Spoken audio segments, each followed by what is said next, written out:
This is Pakistan, but feelings here are pretty much the same as throughout the Islamic world.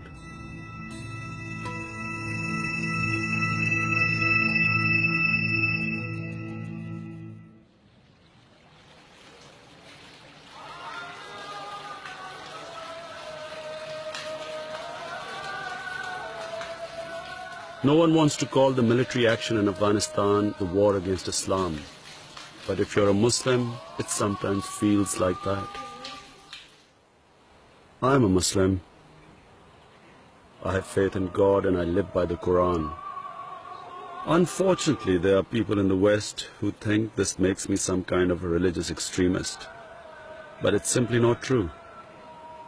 The fundamentals of Islam are justice, compassion, tolerance, charity, and above all, humility before God. There's nothing in the Quran that's against progress and modernity. We also live, love, and enjoy ourselves. The net result is often more misunderstanding about the true nature of Islam. It's most unfortunate that most people in the United States do not understand what Islam is. For them, Islam equals fundamentalism. But for the majority of Pakistanis, this is not the case.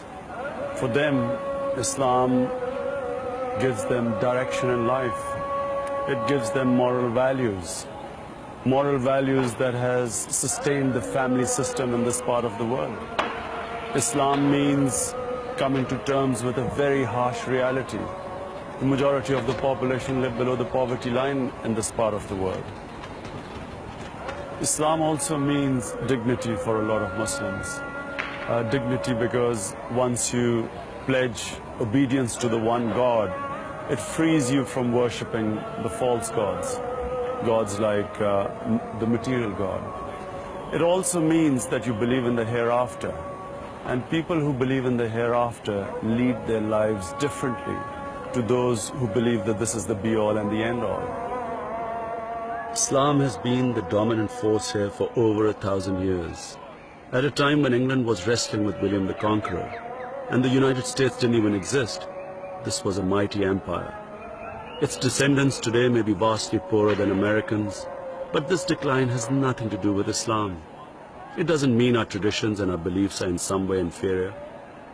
It's the feeling that Americans believe in their own cultural superiority and the fear that our own way of life will be overwhelmed that leads to a reaction against them.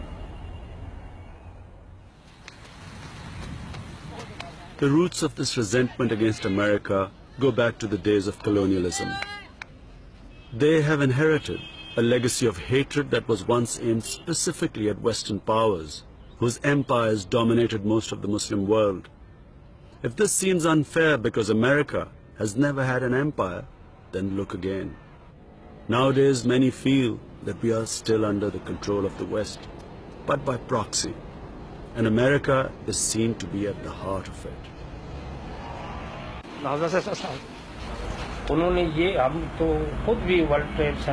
The entire Muslim world, and he said including himself and all religious people, everyone condemned what happened in Washington, New York. And now they have, without establishing the guilt, the proof, they have, started attacking Afghanistan. He visits Afghanistan a lot. A lot of his students have been, are there in positions of authority. And he says you cannot imagine the way those people have been destroyed by war. Says, the Quran says that when you have differences, sort them out with wisdom and compromise. And do not resort to what is happening in Afghanistan. In other words, do not resort to aggression.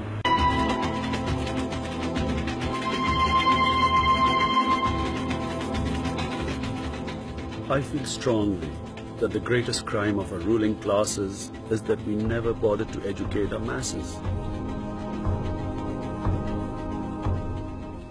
Well, this is HSN College, considered to be the Eton of Pakistan.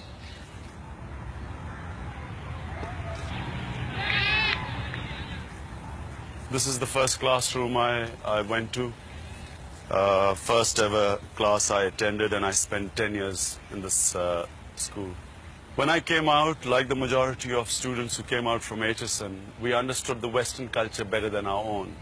Our thinking was westernized. We wore Western clothes. Our idols were Western. Pop stars, movie stars. We read English newspapers. They read Urdu newspapers. The civil service, which was the best profession in Pakistan, you could only get in if you had a good grasp of English and Western knowledge. So the majority of the population was excluded. And so the resentment began to grow. It's growing all the time. It's against the small westernized elite, which has hogged everything in this country, which is the little privileged class, which has not shared everything with the majority. And now the majority, when it turns against us, it also turns against West, because we, for them, epitomize everything that's wrong with the West.